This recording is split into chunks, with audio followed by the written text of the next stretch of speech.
Dáselo con vida si es para Dios. Aleluya. Al nombre de Cristo. A su nombre. A su nombre. Quédese así de pie como usted está. Aleluya. Y vamos a ir a la Biblia rapidito, al libro de Hechos, su capítulo 2. Y vamos a considerar algunos versos de aquí. Aleluya. Respondo al nombre de Melkin Ortiz para aquellos que no me conocen. Y es más que una honra, es más que un privilegio. Amén. Estar aquí adorando al Señor al junto de cada uno de ustedes. Libro de Hechos, capítulo 2. Aleluya. Bendito sea el nombre del Señor. Cuando lo tengan, pues con un amén no pueden identificar. Aleluya. Gracias, Espíritu Santo de Dios. Sabiendo que cada situación y cada cosa que nos pasan en esta vida son o por un aprendizaje, y así Dios pues lo ha permitido. Amén. Aleluya. Libro de Hechos, capítulo 2. Amén. Leemos la palabra de Dios en el nombre del Padre, del Hijo y del Espíritu Santo. Ellas dicen así: cuando llegó el día de Pentecostés, estaban todos unánimes y juntos. Y de repente vino del cielo un estruendo como un viento recio que soplaba, el cual llenó toda la casa donde estaban sentados. Y se les aparecieron lenguas repartidas como lengua de fuego, asentándose sobre cada uno de ellos. Y fueron todos llenos del Espíritu Santo y comenzaron a hablar en otras lenguas, según el Espíritu le daba que hablase. Verso 11. Cretenses y árabes los oímos hablar de nuestras lenguas las maravillas de Dios. Y estaban todos atónitos y perplejos, diciendo unos a otros: ¿qué quiere decir esto? Mas otros burlándose decían: están llenos de mosto. Gracias, Señor, por esta tu palabra que han sido leídas. Ayúdanos, Señor amado, a vivir, Señor, conforme a ella, y a hablar, Señor, a tu pueblo en esta hermosa noche. Aleluya. Siéntese, tome asiento. Bendito sea el nombre del Señor. Permítame ministrar la palabra del Señor unos 25 minutos como máximo. Amén. Bendito sea el nombre del Señor. En estos 25 minutos permítame hablarle con el tema: levántate y alza tu voz. Si tiene alguien ahí al lado, tómale la mano al que está a tu lado y dile: levántate y alza tu voz. Díselo: levántate y alza tu voz. Amén. Y a modo de introducción de este sermón, quiero iniciar diciéndole que nosotros como personas, nosotros como creyentes y nosotros como una vida secular que tenemos, una vida espiritual, tenemos que manifestar. Cuando hablo del término levántate y alza tu voz, no estoy diciéndole a la iglesia que se levante y que pase por encima de nadie, sino que cuando digo alza tu voz es en defensa de algo o en defensa de alguien. En este caso, en defensa de lo que es el Espíritu Santo, en defensa de lo que es la santa y bendita palabra del Señor. Cuando me refiero en este término a hablar de lo que es levántate y alza tu voz, en la Biblia tenemos muchos hombres que hicieron esto conforme a como Dios le había hablado. Tenemos una imagen viva de un hombre llamado Esteban. La Biblia dice que Esteban en un momento estaba predicando en tiempos donde Saulo perseguía y mataba a los cristianos. En este tiempo dice la palabra del Señor que mientras Esteban está predicando, está confrontando la sinagoga, está confrontando a los grandes de ese tiempo y le está diciendo aún su padre, a lo que ustedes le llaman Abraham: ciertamente hay cosas que ustedes están haciendo que no están conforme a la voluntad de Dios ni a la voluntad del que me envió.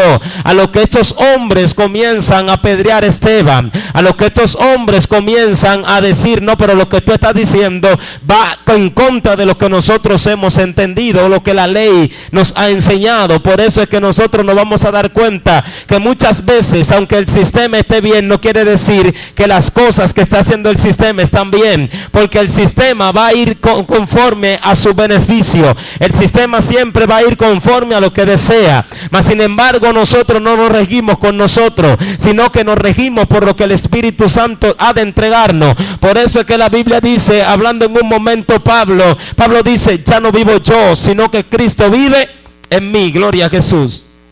Y ciertamente cuando hablamos de esto, me voy al libro de Joel. La Biblia comienza a hablar que en el libro de Joel, acerca del profeta Joel, considerado uno de los profetas menores, dice la palabra del Señor que mientras Joel está teniendo una conversación con Dios, Dios comienza a hablarle a Joel, y lo primero que le dice, creo que en el capítulo 2 de Joel, comienza a hablar y a relatar, y le dice una profecía que será verídica para esto que estamos hablando. Esta profecía es que los jóvenes soñarán, los ancianos verán visiones, todas estas cosas nosotros nos podemos dar cuenta de que se está escribiendo, pero todo esto, lo que me gusta y lo que quiero tomar a compilación de Joel, es que él dice: en los últimos días derramaré mi espíritu sobre toda carne. Y cuando dice derramaré mi espíritu sobre toda carne, tenemos por entendido que la manifestación de lo que es el Espíritu Santo, quizás en un principio Joel no lo entendía de esta manera, quizás Joel no había escuchado de esto como nosotros lo llamamos hoy en día, el Ruach HaKodesh, sino que Joel lo había conocido como el Ruach de Elohim, o el Espíritu de Dios. Pero lo que me gusta de todo esto es que hay una profecía que viene a cumplirse cuando Cristo llega a la tierra. Al Cristo llegar a la tierra, el libro de Hechos comienza a relatar, luego de que ya Cristo asciende al cielo, deja a los apóstoles, le dice: apóstoles, lo que le voy a decir es que no salgan de Jerusalén hasta que haya venido sobre ustedes el derramamiento del Espíritu Santo, o hasta que haya venido sobre ustedes el Espíritu Santo. Hablando de este tema, yo me fui a leer al libro de Hechos, y yo le decía: Señor, pero esto tiene como un poco de contrariedad a este tiempo. Este tiempo ha sacado muchas cosas y ha sacado mucha teología y mucha información acerca de esto, pero lo que yo quiero entender, lo que yo quiero que usted entienda en esta noche, era que todo el que estaba ahí esperando la llenura del Espíritu de Dios, la recibió esa noche. Quiere decir que todo el que está esperando algo de Dios en un momento lo va a recibir. Todo el que está esperando algo de Dios en un momento lo recibe. El punto era que esta gente tenían tiempo ahí, pero no se fueron. Me imagino que había más personas, me imagino que había más gente, pero todos los que estaban ahí no recibieron, solo los que se quedaron. El punto no es que tú te quedes a ver si llega, no. El punto es que tú te quedes creyendo de que va a llegar, y te aseguro que llegará. Alguien dice gloria. Y fíjese que comienza la Biblia a relatar y dice que todos estaban unánimes y juntos. Este es el primer punto que voy a tocar. Ellos no estaban uno por su lado y otro por el otro. Dice que estaban unánimes y juntos, a pesar de que estaban todos en la misma casa, por así decirlo, o en el mismo lugar.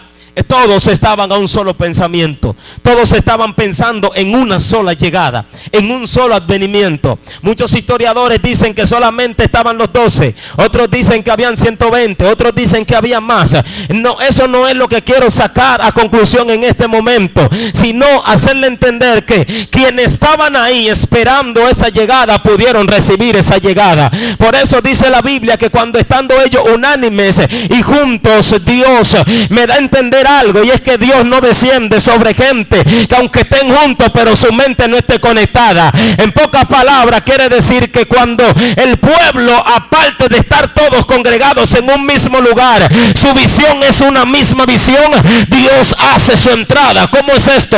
La Biblia dice que en un momento los hombres se propusieron en crear una torre para llegar al cielo, y dice la Biblia que ellos comenzaron a crear su torre. La Biblia dice que ellos comenzaron a edificar su torre, pero dice que en un momento Dios interviene, porque dice: óyeme, estos hombres van a llegar a lo que se han propuesto. El punto no era que ellos iban a llegar donde estaba, sino la determinación de un hombre cuando creen algo que Dios, o cuando creen algo que él mismo puede llegar. El primer obstáculo que tú tienes es tu mente. En la primera batalla que tú tienes es tu mente. Si tú le dices a tu mente: mente, ganamos, ya tú vas a ganar toda la guerra. El problema es que tenemos mucha gente hoy en día que antes de ir a la guerra ya perdieron. Cuando llegue vas a perder. Tienes que pelear antes de ir, pero cuando pelees en tu mente: yo soy victorioso, porque la Biblia dice que Él es el león, Él es de la tribu de Judá, pero también dice: nunca he visto justo desamparado, ni su simiente que mendigue pan. Quiere decir que nosotros no somos hijos de cualquier padre. Bendito sea Dios. Alguien adora a Dios aquí, por favor. Por eso es que cuando estos hombres, estando allí, todos se pusieron a una llegada, ellos estaban recibiendo. Fíjese que esto fue el día del Pentecostés, una de las fiestas que realizaba el pueblo. El Pentecostés fueron las fiestas que se realizaron cada 50 años por acción de gracia, porque fueron libres, por acción de gracia, porque estando en libertad. Y lo que me gusta de todo esto es que cuando vino el Espíritu sobre ellos, vino como un estruendo, y todo el que estaba allí pudo escuchar esto, incluso los que estaban afuera. Por eso es que dice que estaban todos atónitos y maravillados, y decían uno: pero ven acá, ¿qué es lo que está pasando? Esta gente no son de Galilea, y cómo es que esta gente están hablando nuestro propio idioma. Primer punto que voy a tocar aquí, y era que Galilea era considerada una tierra que no podía haber nada bueno allí. Galilea era una de las tierras más pequeñas, en cierto sentido quiere decir que no podía salir una gente que conozca otros idiomas de Galilea, porque Galilea era considerado como lo que tenían aparte. Galilea era considerado como una tierra donde la gente no creía que podía salir algo bueno de allí. Y lo que me gusta de todo esto es que dice: pero no son estos hombres los galileos. ¿Y cómo es posible que nosotros lo escuchamos hablar a ellos en nuestros propios idiomas? Lo que me gusta aquí era que ellos no estaban hablando quizás porque ellos querían hablar, sino porque había caído sobre ellos algo muy poderoso, amado, el derramamiento del Espíritu Santo de Dios. El punto es que la gente está como muy normal en estos tiempos. La gente como que no está creyendo en estos asuntos. La gente está como muy tranquilo. El problema, cuando Dios te agarra, Él te pone a hablar, no en lenguas extranjeras, ni en lenguas de otros idiomas, en lenguas angelicales. Y el lenguaje angelical solamente lo conoce el que está en el mundo espiritual. El lenguaje de Dios lo conoce solamente Dios. Por eso que quiero decirle a alguien: tu mente no cabe al lenguaje de la mente que puede llegar Dios. Nuestra mente es tan finita que no puede llegar a lo que Dios puede hacer en esta generación. Mi mentalidad no es la mentalidad que puede entender lo que Dios tiene para esta tierra. Mi mentalidad llega a un espacio donde ella misma dice: esto es imposible. Mi mentalidad llega a un espacio donde ella misma dice: no hay forma de que esto suceda de esta manera.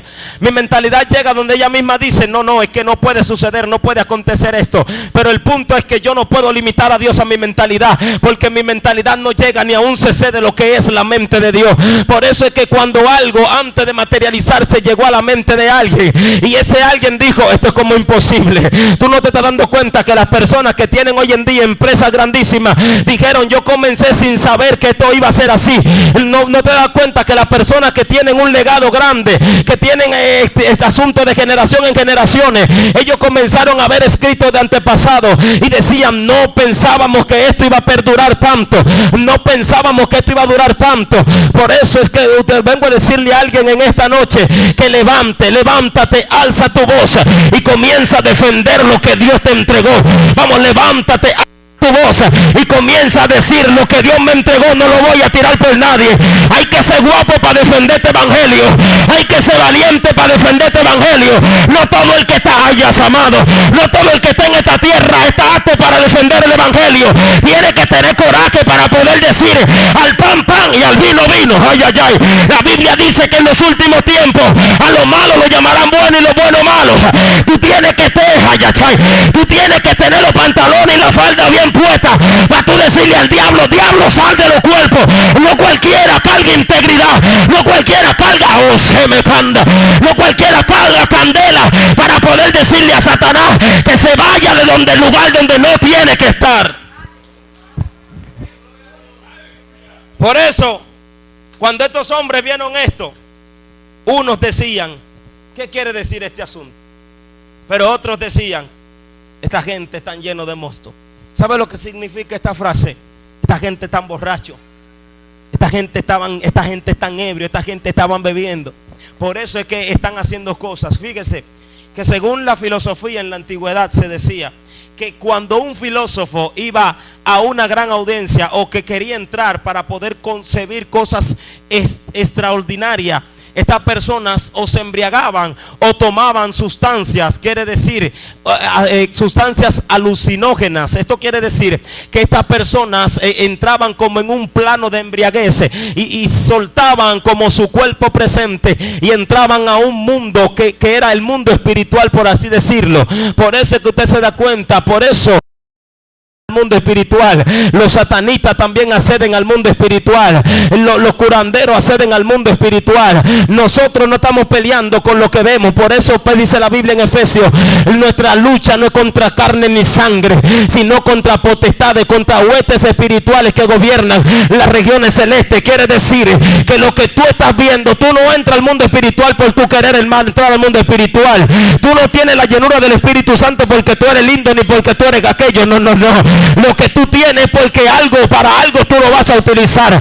Y por eso es que te digo que cuando estos hombres entraban a algo, se dice que los filósofos, al entrar en este tiempo, comenzaban a tener ciertas cosas y comenzaban a tener ciertas visiones, comenzaban a ver ciertas cosas extrañas dentro de ellos. El punto aquí está en que esta gente lo hacían de esta manera, pero cuando nosotros entendemos que esto no está bien, le pedimos al cielo, le pedimos a Dios, Él abra los cielos a nuestro favor. Y cuando el cielo se abre a tu favor, las cosas que no son se ven como si fueran. Por eso es que nosotros tenemos que entender que lo que nosotros estamos viviendo en este tiempo, posiblemente otro tiempo ya lo haya vivido o lo va a vivir. La Biblia dice que no acontece nada sin que Dios antes se lo revele a sus siervos los profetas. Quiere decir que hay gente en este tiempo que está viendo visiones de cosas que no han pasado, que van a suceder. Quiere decir que hay gente en este tiempo que están viendo cosas que pasaron hace 40 años y Dios lo está diciendo para que no lo vuelvan a repetir. Bendito sea el nombre del Señor. Fíjese que Pedro es uno de los principales apóstoles. Pedro tiene sus cualidades, Pedro tiene sus características. Muchos lo llaman el iracundo del grupo, otros el que siempre andaba armado. Pedro tiene todos esos seudónimos. Pero hay algo que me encanta de la vida de Pedro. Y cuando comencé a investigar este asunto acerca de lo que era la vida de Pedro, yo pude enamorarme un poquito más de la lectura, incluso de esta historia, de este hombre. Porque si bien sabemos que Pedro tenía su problema, como la gente lo llama, su problema de que era colérico y estos asuntos, pero lo que me gusta de todo esto es que Pedro es una de las personas que al estar cerca de Jesús puede ver lo que muchos no se estaban viendo, pudo notar lo que muchos no estaban notando. Por eso es que vemos un Pedro que cuando Jesús viene caminando sobre las aguas, todo el mundo está ahí, todos los apóstoles están ahí, pero el único que se atreve a decir: si tú eres Cristo, haz que yo me descienda de esta barca y yo vaya donde tú estás. El único que hizo esto fue Pedro, nadie más lo pudo hacer. Por eso es que vemos un Pedro que la gente lo llama como lo llama, pero cuando estaban orando, Jacobo, Juan y Pedro acompañaron a Jesús, y dice que Jesús se transfiguró delante de ellos. Pero el único que se atrevió a decir: Jesús, tú quieres que te haga 3 ramadas, una para ti, una para Elías y una para Moisés. ¿Quién le dijo a Pedro que ese era Elías y que era Moisés? ¿Y quién le dijo a Pedro que él podía ver eso? No. Cuando Cristo pregunta y dice: ¿y la gente quiénes dicen que yo soy? Pedro dice: si tú eres el Cristo, el Hijo del Dios viviente. Cristo le dice: óyeme Pedro, eso no te lo reveló ni carne ni sangre, sino mi Padre que está en los cielos. Ahora yo te digo que tú eres Pedro, y sobre esta palabra, sobre esta roca edificaré mi iglesia. No fue sobre Pedro, fue sobre lo que Pedro declaró. Pedro dijo: tú eres el Cristo, el Hijo del Dios viviente. Sobre esto está fundamentada la iglesia, sobre alguien que crea aunque no vea, sobre alguien que crea aunque no esté sucediendo, sobre alguien que tenga fe aunque no esté pasando nada a su alrededor. Sí, porque esta generación tiene que ver para poder creer. Y yo entiendo que esta generación tiene que ser al revés, tiene que poder creer para poder ver lo que está pasando. Eso es la fe. La fe te dice a ti que donde no hay existe. La fe te dice a ti que donde no hay personas hay. La fe te dice a ti que donde no se puede, se puede. Aleluya. Alguien dice gloria. Por eso es que dice la Biblia: entonces Pedro, poniéndose en pies con los 11, se levantó y habló diciendo: varones judíos y todos los que habitáis en Jerusalén, esto os sea notorio y oíd mis palabras. Esto se me parece a un discurso que en un momento dictó el apóstol Pablo. Mientras Pablo estaba hablando, estaban ahí los grandes, estaban ahí las personas de la alta alcurnia, personas de alta jerarquía. Y cuando estando ahí Pablo hablando, dice uno de los que estaban ahí, Agripa, dice: por poco me persuades a ser cristiano. ¿Por qué? Y fíjese que los que estaban acusando a Pablo en ese momento no eran de otra región, sino que eran judíos todos los que estaban acusando a Pablo. Quiere decir que cuando Pablo se levanta, defiende el evangelio, defiende lo que él creyó, a quien él llamó, porque no fue cualquiera que se le reveló a Pablo. Fíjese, él lo primero que comienza a decir y lo primero que comienza a hablar, cuando termina de hablar, entonces dice Agripa: por poco me persuades a ser cristiano. Se reúnen. Cuando se reunieron, entonces dijeron: no hemos encontrado ninguna mancha en este hombre, pero ya hay que mandarlo a Roma, porque él apeló a César. Hay que mandarlo a Roma. Pablo no apeló a César porque quiso apelarlo, porque le aseguro que si Pablo hubiese sido, si Pablo con su inteligencia que él tenía, él podía decir: no, yo no voy a apelar a César. Y si no apela a César, a Pablo lo sueltan. Pero el problema era que ya se estaba escrito de Pablo que tenía que ir a Roma, tenía que salir a predicar el evangelio en aquel lugar. Roma, una tierra totalmente contradictoria a lo que es el evangelio. Roma mataba a los cristianos. Roma tenía la capacidad, Roma era la máxima autoridad en ese momento, y por eso es que Pablo tiene que ir allí. Quien se le reveló lo envió. Por eso cuando vemos a Pablo, que desde el mismo momento que Pablo cae en el suelo, escucha la voz, y desde ahí comienza Pablo a tener un encuentro con el Espíritu Santo de Dios. Duró su tiempo que duró siendo instruido por Jesús de Nazaret en espíritu. Por eso una de las cosas que me gusta acerca del apóstol Pablo es que Pablo no lo vio en carne y esencia propia, pero Pablo proclama y dice: sed imitadores de mí, como yo lo soy de Cristo. No era que imitaran a un hombre, era que él entendía que como él no lo vio, habían gente que tampoco lo habían visto, y él dijo: si yo lo estoy haciendo, háganlo como yo, y se van a dar cuenta que va a haber resultado en sus vidas. Voy cerrando. Dice el verso 15: porque estos no están ebrios, ni como vosotros suponéis, puesto que es la hora tercera del día. Mas esto es lo dicho por el profeta Joel.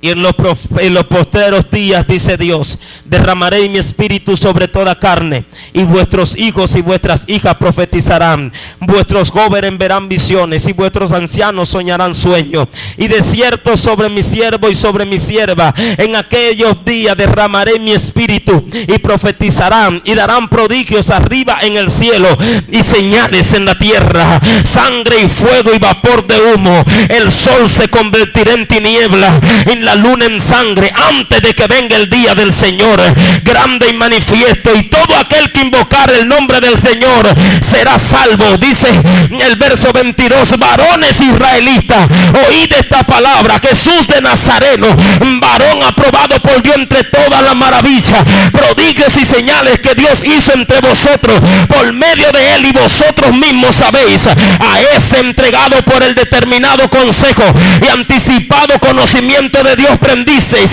y matasteis por manos de inicuo, crucificándole, al cual Dios levantó, suelto los dólares de la muerte, por causa, los dolores de la muerte, por cuanto eran imposible que fuese retenido por ella. Lo que Pablo está relatando es el discurso, es el discurso de lo que estaban haciendo.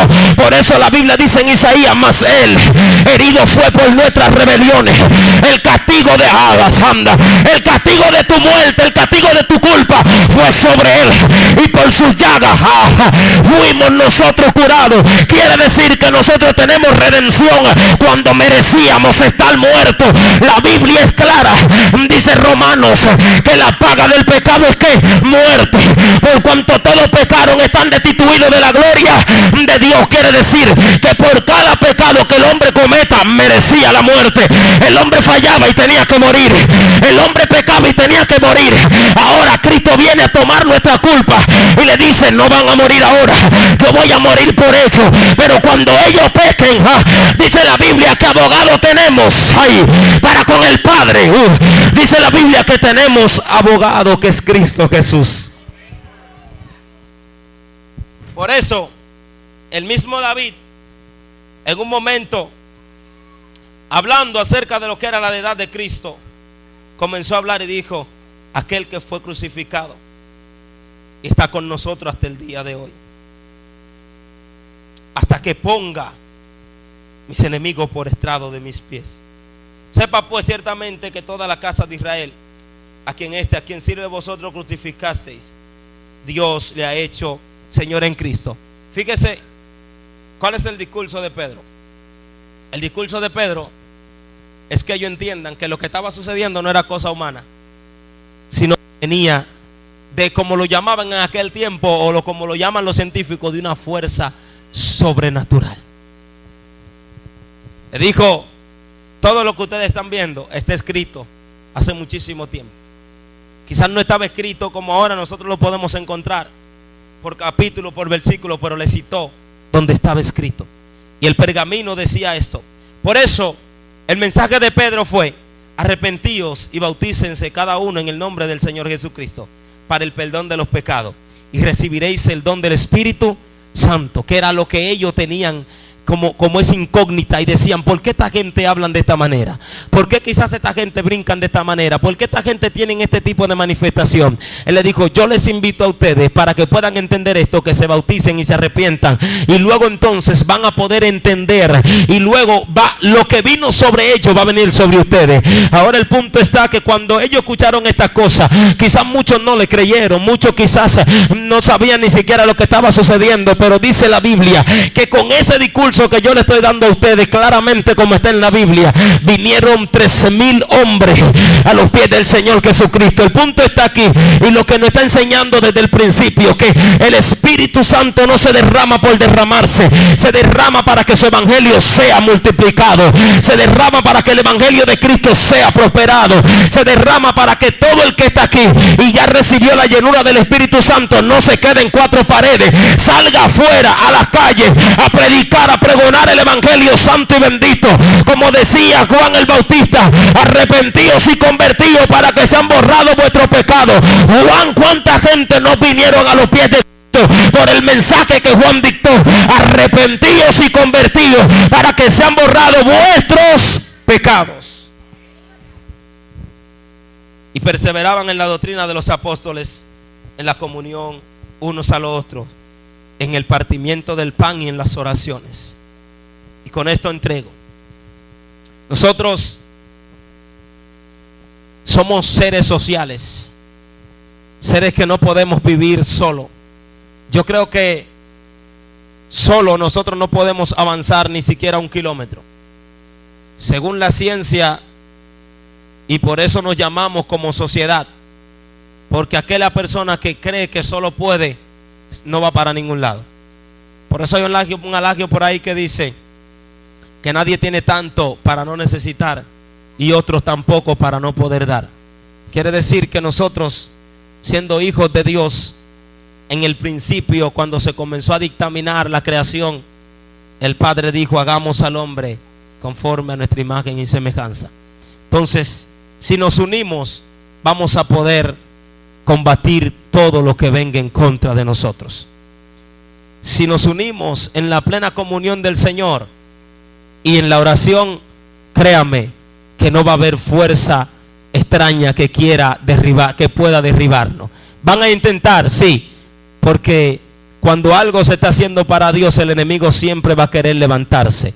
Pero lo que me gusta de todo esto es que si nosotros nos unimos, como dice la Biblia, un cordón de 3 dobleces es difícil que se rompa. Póngase sobre sus pies. Gracias, Espíritu Santo de Dios. Un cordón de 3 dobleces es difícil que se rompa. Así que le insto a que usted en esta noche pueda ampliar y pueda levantarse en pie de guerra y decir: voy a alzar la voz por la iglesia, voy a alzar la voz por el evangelio de Jesucristo. No por mi hermano, que si en algún momento tiene que hacerlo por su hermano, hágalo, pero diga: voy a alzar la voz por el santo y bendito nombre de Jesús de Nazaret. Padre, te doy gracias, Señor. Padre, porque esta noche, Dios mío, ha sido conforme a tu voluntad. Gracias, Señor, por las adversidades que hemos tenido en el día de hoy. Gracias, Señor amado, por cada una de las causas, Señor. Gracias, Señor amado Dios, por cada una de las cosas que nosotros no entendemos, Padre, pero que están escritas en tu excelencia, Jehová. Te doy gracias, Señor, por la iglesia en esta noche, Dios. Padre, te pido, Señor amado, que tú estés restaurando, Dios mío, y que tú estés poniendo el valor para que nos levantemos en pie de guerra. Padre, que tú estés poniendo la valentía para que nos levantemos como guerreros y alcemos la voz y digamos que Cristo viene en todos los lugares que nosotros lleguemos. Padre, en el nombre poderoso de Jesús de Nazaret, toda la gloria es tuya, Jehová, toda la honra es tuya y todo es para ti en el nombre de Jesús de Nazaret. Amén, amén. Aplauda al Señor y la persona que continúa por este lugar.